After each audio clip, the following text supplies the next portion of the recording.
Hello mga katraps. Pupunta sana kami ng sementeryo kaso sobrang lakas ng ulan. Ito ang aking darling. Paiga-higa na lang muna. Sarap buhay. Ang aking baby naman ay nadede. Wow! Ito nga pala yung manok na aking lulutuin. Kukuluan muna natin siya mga guys. Kumuha nga pala ako ng North chicken cubes at San Laurel. Pampalasa sa ating manok.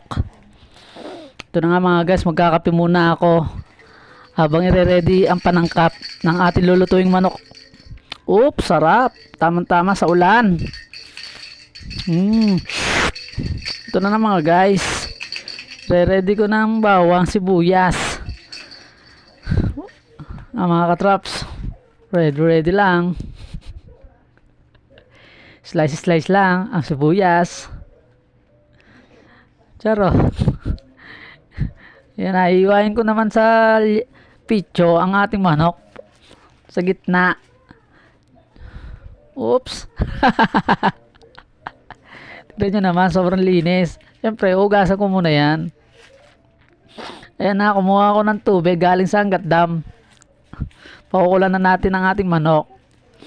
Lagyan ng tubig, pampalasa, bawang, sibuyas, at alo-alo na yan.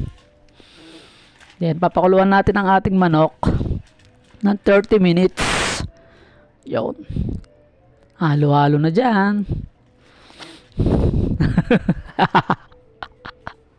Lagyan na natin ang manok.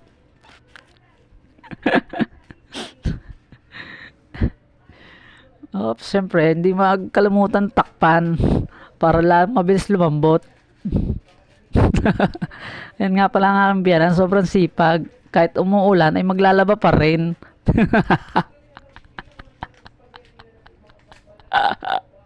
Oops. Siyempre, patutulugin ko muna ang aking baby habang inihintay kong kumulo ang ating manok. Sleep, sleep. Oops, kulong-kulo na ang ating manok. Sarap yan, amoy pa lang. Ulam na. Oy, sarap buhay ng aking madam babe. You know, nakatulog na pala ang aking baby. Ayos.